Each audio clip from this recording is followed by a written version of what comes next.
Hello everyone, welcome to Hira's Spoken English class. இப்போ நம்ம do does did வச்சு question formation பார்க்க போகிறோம். ஸோ do does கேட்டகரியை ரெண்டாக பிரிச்சிருக்கேன். Type 1 type 2னு பிரிச்சிருக்கேன். அதாவது சிம்பிள் ப்ரெசன்ட் டென்ஸை தான் நான் இப்போ லெசன் நடத்த போகிறேன். ஒரு கொஷின் எப்படி மாற்றுறது நம்ம பார்க்கலாம். ஓகே, ஸோ முக்கியமான ஒரு விஷயம் என்னென்னா 500K சப்ஸ்கிரைபர்ஸ் இருக்க சேனல்ஸ் கூட நான் எப்படி வீடியோஸ் போடுவேனோ அதே மாதிரியே போடுறாங்க. ஸோ என்னோடய வீடியோஸோட இம்பார்ட்டன்ஸ் அவங்களுக்கே புரிஞ்சிருக்கு. ஸோ என்னோடய வீடியோஸை நீங்கள் கம்ப்ளீட்டாக வாட்ச் பண்ணுங்கள். இங்கிலீஷை கற்றுக்கணும் அப்படின்னா ஜஸ்ட்டு இங்கிலீஷ் டீச்சர்கிட்ட கற்றுக்கோங்க. அப்போ தான் உங்களால் பேச முடியும். ஓகே, ஸோ அதுக்கு என்னோடய சேனலை மறக்காமல் சப்ஸ்கிரைப் பண்ணிக்கோங்க. கண்டென்ட்குள்ளே என்ட்ரு ஆகிடலாம். ஸோ டைப் ஒன்றது I, you, we, they and plural noun. Plural நவுன்ன்றது more than one person, more than one அனிமலை குறிக்கக்கூடியது. So this is what called as type one. நாம் இப்போ டூ வச்சு பார்க்க போகிறோம். நான் வாங்குகிறேன், ஐ பை. அதை வாங்குறேன்றது ஒரே வார்த்தை. இதை நீங்கள் எப்படி கெஸ் பண்ணுறதுன்னு பார்த்தீங்கன்னா, ஒரே வார்த்தையில் இருக்குது அப்படின்னாலே இது simple present, simple past, simple ஃப்யூச்சராக தான் இருக்க முடியும். நான் வாங்குகிறேன், நான் செய்கிறேன், நான் விளையாடுறேன், அந்த மாதிரி சொல்கிறோம் அப்படின்னா சிம்பிள் ப்ரெசன்ட் டென்ஸ். ஓகே, ஏன்னா இதெல்லாம் ஒரு வார்த்தை. நான் வாங்குகிறேன், ஐ பை. நான் ஒரு ஐஸ்கிரீம் வாங்குகிறேன், ஐ பை அண்ட் ஐஸ்கிரீம்.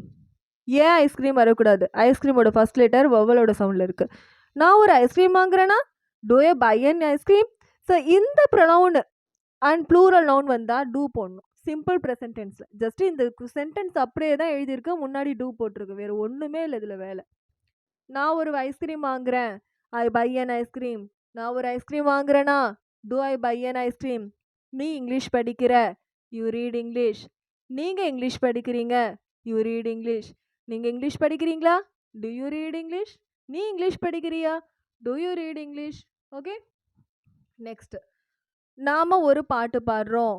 பாடுறோன்றது ஒரு வார்த்தை, அப்போ சிம்பிள் ப்ரெசன்ட் டென்ஸ். ஓகே, பாடுறோன்றது ப்ரெசன்ட் டென்ஸ், ஒரே வார்த்தையில் இருக்கிறதா சிம்பிள் ப்ரெசன்ட். நாம் பாடுறோம், வி சிங்.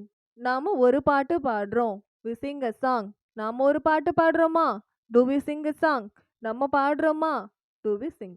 ஓகே, அவங்க விளையாடுறாங்க. ஸோ இந்த பிளேன்ற வார்த்தைக்கு வாசிக்கிறதுன்னு ஒரு பொருள் இருக்குது, விளையாடுறதுன்னு ஒரு பொருள் இருக்குது. தே பிளேட், அவங்க வாசிச்சுட்டாங்க. ஓகே, தே பிளேட் இல்லைங்க, தே பிளேன்னு வரும், இடி வராது. ஓகே, பாஸ்ட் டென்ஸில் எழுதிட்டேன், சாரி. ஓகே, அவங்க வாசிக்கிறாங்க, தே பிளே. அவங்க கிட்டார் வாசிக்கிறாங்க, தே பிளே கிட்டார். அவங்க வாசிக்கிறாங்களா? Do they play. அவங்க கிட்டார் வாசிக்கிறாங்களா? Do they play guitar. குழந்தைங்க விளையாடுறாங்க, கிட்ஸ் பிளே. குழந்தைங்க கிரிக்கெட் விளையாடுறாங்க, கிட்ஸ் பிளே கிரிக்கெட். குழந்தைங்க கிரிக்கெட் விளையாடுறாங்களா? Do the kids play cricket. Do the kids play cricket. இங்கே என்ன வரும்? Kids play cricket. ஓகே, ஆக்சுவலாக இப்போலாம் நீங்கள் மிஸ்டேக்கோடு எழுதுனா தான் அது ஃபுல்லாக பார்க்குறீங்க, ஏன்னா மிஸ்டேக் இருக்கிறத பாயிண்ட் அவுட் பண்ணுன்றதுக்காக. ஸோ நெக்ஸ்ட்டு பாருங்கள். ஸோ ஒரு சென்டென்ஸை கொஷினாக மாற்றும் போது சிம்பிள் ப்ரெசன்ட் டென்ஸில் இந்த ப்ரொனவுனுக்கும் ப்ளூரல் நவுனுக்கும் டூ சேர்த்துக்கோங்க, அவ்வளோதான். ஐ பை அன் ஐஸ்கிரீம், நான் ஒரு ஐஸ்கிரீம் வாங்குறேன். Do I buy an ice cream, நான் ஒரு ஐஸ்கிரீம் வாங்குறேன்னா. யூ ரீட் இங்கிலீஷ் வெல், நீ இங்கிலீஷ் நல்லா படிக்கிற. Do you read English well, நீ இங்கிலீஷ் நல்லா படிக்கிறியா? வி சிங் அ சாங், நம்ம ஒரு பாட்டு பாடுறோம். நம்ம ஒரு do we sing a song, நாம் ஒரு பாட்டு பாடுறோமா? தே பிளே கிரிக்கெட், அவங்க கிட்டார் வாசிக்கிறாங்க. தே பிளே கிட்டார், அவங்க கிட்டார் வாசிக்கிறாங்க. டு தே பிளே கிட்டார், அவங்க கிட்டார் வாசிக்கிறாங்களா? கிட்ஸ் பிளே கிரிக்கெட், குழந்தைங்க கிரிக்கெட் விளையாடுறாங்க. Do the kids play cricket, குழந்தைங்க கிரிக்கெட் விளையாடுறாங்களா? Now type two. டைப் டூன்றது செகண்ட் கேட்டகரி. ஹீ ஷீட் ப்ரொனவுனுக்கும் சிங்குலர் நவுனுக்கும் டஸ் வரணும். அட் த சேம் டைம் இந்த வர்புக்கு பக்கத்தில் எஸ் சேர்த்துருக்கணும். ஓகேவா? இதை பாருங்கள், நல்லா கம்பேர் பண்ணி பாருங்கள். இதே தான் இங்கே எழுதியிருப்பேன், ஆனால் ஹீ ஷீட் வந்துட்டாலும் சிங்குலர் நவுன் வந்துட்டாலும் எஸ் சேர்த்துருக்கணும். இந்த எஸ்ஸுக்கு பதிலாக தான் இங்கே டஸ்ஸுன்னு வரும். அப்போ இந்த டஸ்ஸுன்னு போடும்போது இங்கே எஸ் சேர்க்கக்கூடாது. இந்த எஸ்ஸோட ரீப்ளேஸ்மெண்ட்காக தான் இங்கே டஸ்ஸுன்னு போட்டிருக்கும். ஓகேவா? அப்போ திரும்ப இங்கே ஒரு எஸ் போட்டு வைக்கக்கூடாது. ஓகே, சாரா வேலை செய்கிறா, சாரா ஒர்க்ஸ். சாரா ஐடியில் ஒர்க் பண்ணுறா, சாரா ஒர்க்ஸ் இன் ஐடி. சாரா வேலை செய்கிறாளா? டஸ் சாரா ஒர்க், டஸ் சாரா ஒர்க்ஸ்ன்னு சொல்லக்கூடாது, எஸ் வரக்கூடாது. இந்த எஸ் தான் இங்கே இப்படி மாறி இருக்கு, இங்கே ஒரு எஸ் போடக்கூடாது, தப்பு. டஸ் சாரா ஒர்க், சாரா வேலை செய்கிறாளா? டஸ் சாரா ஒர்க் இன் ஐடி, சாரா ஐடியில் வேலை செய்கிறாளா? ஹீ ரீட்ஸ், அவன் படிக்கிறான். ஹீ ரீட்ஸ் இங்கிலீஷ், அவன் இங்கிலீஷ் படிக்கிறான். Does he read? அவன் படிக்கிறானா? Does he read English? அவன் இங்கிலீஷ் படிக்கிறானா?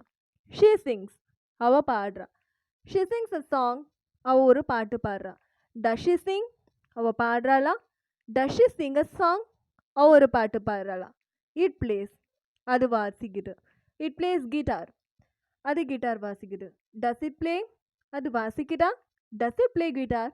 அது கிட்டார் வாசிக்குதா? ஸோ இந்த மாதிரி யூஸ்ஃபுல்லான வீடியோஸை கற்றுக்கணும் அப்படின்னா என்னோட சேனலை மறக்காமல் சப்ஸ்கிரைப் பண்ணிக்கோங்க. So simple present tense use பண்ணி இப்போ பார்த்தாச்சு.